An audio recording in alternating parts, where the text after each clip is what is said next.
What's going on, everybody? How you doing? In today's video, this is a donation request. This is for Rob. This is Frank Zappa. This is the song Dirty Love. We're going to check this out. If you're new here, please subscribe. Check out my videos, all kinds of videos, reaction videos, bass videos, music videos. Check it out. If you like the channel, you want to support the channel, all kinds of ways you can hit super thanks underneath this video. You can hit me direct in the description. I got PayPal, Cash App, Venmo, Amazon wishlist, mailing address. And I do donation requests just like this one. So if there's something you want me to watch, listen to, talk about, hit me direct, PayPal, Cash App, Venmo in the notes section. Leave a link, leave a description, let me know what you want me to check out and I'll make the video. You can also email me at jpanreadsemail@gmail.com. Thank you. Okay, so this came out on Overnight Sensation, the 12th album by the Mothers of Invention, and the 17th album overall by Frank Zappa, released in September 1973. His solo album Apostrophe was recorded during the same sessions as this album. Yeah, this guy, I mean, he's got so many recordings, and his estate keeps putting out so many I mean, you know, this guy recorded like crazy. He put out multiple records a year, like multiple. He shoot out like 3, 4, 5 albums a year. Just wild, intense amount of music. And you know, it makes you wonder how those, like, all those bands in the 80s and the 90s just took forever to record, where it's like, yo, it's been years now, where's the album? Where's the album? What have you been doing? Frank Zappa's like, yeah, I've just put out 20 records. I just did it. Just yesterday I did. Anyways, he's got wild music, right? And I know some Frank Zappa. I certainly don't know all of Frank Zappa. Certainly not. So my relationship with Frank Zappa is I first heard about him and heard him in high school when I had a bass teacher, and at the same, it was like at a music store, right? And the piano teacher, I knew I was going to go to school for music, basically, and I knew that taking piano lessons would help. So I decided to take piano lessons while I was in high school, during like the last year in high school or whatever, with the piano teacher that was there, who also went to Berkeley. I believe he went to Berkeley. And he was really into Frank Zappa, like super into Frank Zappa. And he's like, oh, you don't know Frank Zappa? Oh, you got to check out Frank Zappa. Here, check these out. And I didn't like it. I thought it was weird. I wasn't into that kind of thing yet at all. I was not ready, basically. I wasn't ready. And then I think I heard him a bit in college also. I know I saw George Duke came and gave a clinic at Berkeley, and I remember he said someone asked him to play something funky. I've probably said this before on the channel, but someone yelled out, play something funky. And he said, something funky, where's the bass player? And I was like, oh, that's amazing. And yeah, George Duke is incredible. And all the musicians that have come through Frank Zappa's band, it's just like ridiculous. And then I heard more when I lived in LA.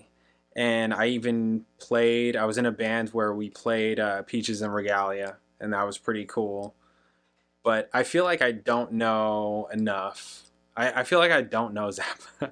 I kind of don't. I've watched a lot of videos, a lot of interviews on him, but it's because there's such an overwhelming amount of material on the guy, whether it's his recordings or, you know, just everything. There's just so much. I feel like I don't know him. So that's my Frank Zappa thing, I guess. But this here is I've heard Apostrophe. I don't know that I've heard this album. I don't think I've heard it. Pretty sure I can say I don't think I've heard this album. And it looks like Tina Turner is on it. So what is going on here? Frank Zappa wanted to use backup singers on the songs I'm the Slime, Dirty Love, Zombie Wolf, Dina Moham, and Montana. His road manager suggested the Ikeettes, and Ike and Tina Turner were contacted.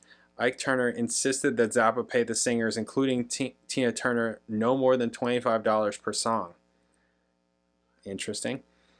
However, an invoice shows that they were actually paid $25 per hour, and in total $187.50 for each for 7.5 hours of service. During the recording sessions at Bollock Sound, Tina brought Ike into the studio to hear the highly difficult middle section of Montana, which had taken the Ikeettes a few days to learn and master. Ike listened to the tape and responded, "What is this shit?" Before leaving the studio, Ike later insisted that Zappa not credit the Ikeettes on the released album. Wow, because he's like, what the... This is so weird. Yeah, I bet. Recording sessions were... That's a funny story. Much of the album's lyrics deal with sex. Okay. Jeez. Alright, don't need to get into that. The album initially received mixed reviews due to its lyrical content, which some critics found puerile. I've never seen that word. Puerile. Childishly silly and trivial. Frank Zappa. Rolling Stone disliked the album, describing Zappa as a spent force and saying that his best work had been recorded with earlier incarnations of the Mothers. Not one of Frank's most outstanding efforts. Damn. Some other person gave the album a C, mocking the notion that Zappa's humor underscores serious commentary by asking, where's the serious stuff? Okay. Love It or Hate It, Overnight Sensation was a watershed album for Frank Zappa, the point where his post-60s aesthetic was truly established. Overnight and Apostrophe are important as a return to Mothers of Invention form and as close to traditional pop albums as Zappa would ever come.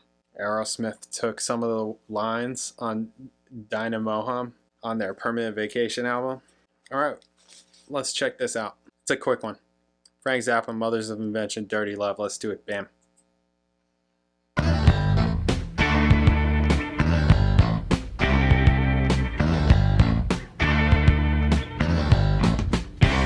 Give me your dirty love, like you might surrender to some dragon in your dreams.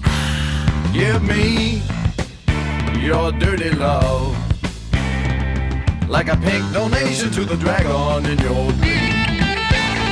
I don't need your sweet devotion, and I don't want your cheap emotion. Whip me up some dragon lotion for your dirty love. Oh my God. Your dirty love. Give me your dirty love, like some tacky little pamphlet in your daddy's bottom drawer. Give me your dirty love.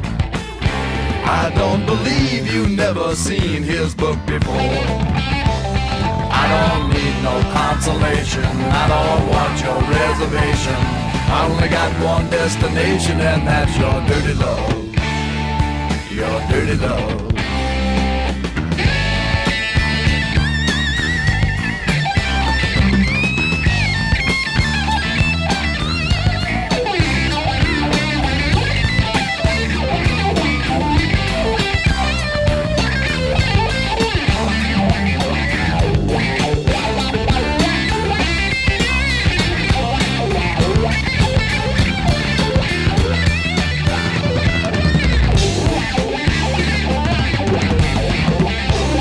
Give me your dirty love, Tina. just like your mama make her fuzzy poodle do. Give me your dirty love, the way your mama make that nasty poodle chew. I'll ignore your cheap aroma and your little Bo Peep diploma.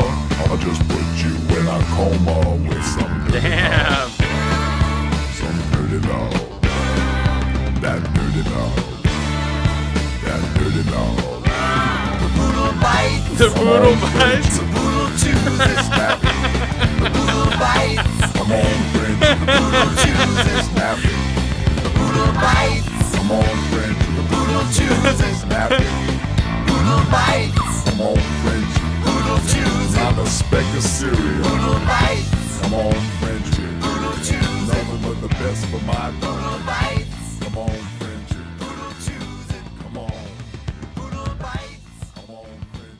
Poodle chews it. Paws sticking up. Oh my God. Freaking Tina Turner had to sing the Poodle Bites. Oh my God, that is freaking hilarious. You know, and that's the thing. Like initially, again, I didn't like, you know, I just thought it was weird, right? I mean, you know, it comes off as weird to a lot. I mean, this at least like the music wise is super accessible, right? This all makes sense. It's not like really proggy or jazzy, changing like crazy, just like out there. I mean, no different than what this says. As close to traditional pop albums as Zappa would ever come. So it's like, yeah, it's accessible. You can understand it. It's just like the content of it, like lyrically, probably is really what is just kind of weird. Where he's just like, what the heck? The poodle bites. I love that. That is awesome. Yeah, it's just like, you know, I mean, yeah, in its way, it's weirdo music. You know, he's just but he's so serious. You know, like that's the thing. He's like and he's really smart. All the interviews I've seen of this guy, it's just like, wow, god damn. And he clearly just worked really hard. He took it seriously, you know, which you have to admire. I mean, you just have to. It's like demanded. It's necessary, you know. Like he wasn't messing around, even if his music sounded jokey or whatever at times. They were clearly working. Yeah, I like it. That's cool. I mean, it grooves, you know. I mean, he's just got too many albums. He's got too many albums. I can't, you know.